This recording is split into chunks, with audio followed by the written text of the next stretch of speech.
Il faudra, dans les prochaines manifestations, inviter les jeunes générations, faire en sorte que les écoles soient présentes pour que la transmission se fasse de manière naturelle.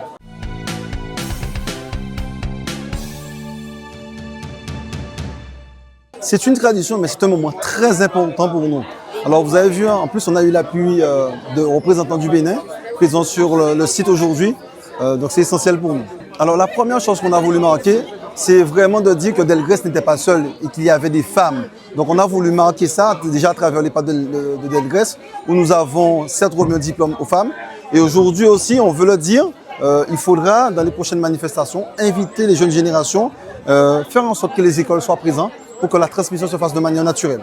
Une belle cérémonie, une belle commémoration où on a rendu hommage à Louis Delgrès et à ses compagnons. On a rendu hommage aux résistances, au marronnage en ce 28 mai et une cérémonie hautement symbolique aujourd'hui parce que deux moments importants pendant le mois de mai et le mois des mémoires.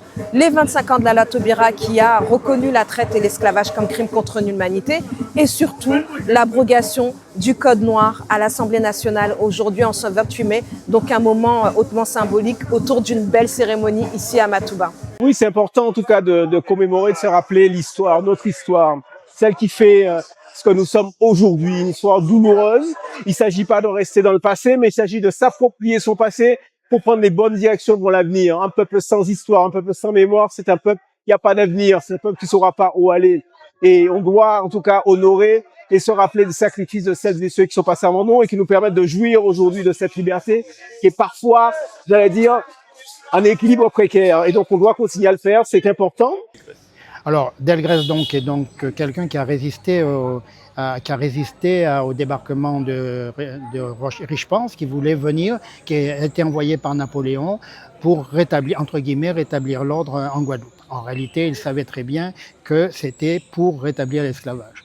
Donc Delgrès, avec des officiers, ont refusé, disons, d'accepter. Et quand les troupes de Delgrès, quand les troupes de Richepanse ont débarqué, donc ils ont résisté, ils se sont enfermés dans le fort qui est devenu maintenant le fort Louis Delgrès, et jusqu'au 22 mai, ils ont résisté. Mais le 22 mai, la batterie la plus proche ayant été prise, ils ont décidé de quitter le fort puisque s'ils restaient là, ils allaient être complètement encerclés. Les troupes sont revenues et le 28 mai au matin, en 2 colonnes, ils sont partis du bas et ils sont, au lieu de passer par les chemins traditionnels, ils sont passés par les hauteurs et ils sont redescendus sur Danglemont. Et quand Delgrès a vu qu'il allait être pris, à ce moment-là, il avait préparé la poudre, il avait fait mettre toute la poudre dans le sous-sol, il avait préparé un brasero avec une traînée de poudre et quand l'avant-garde des troupes sont arrivées sur la terrasse, il a mis le feu aux poudres et ils se sont fait exploser avec tous les gens qui étaient dedans.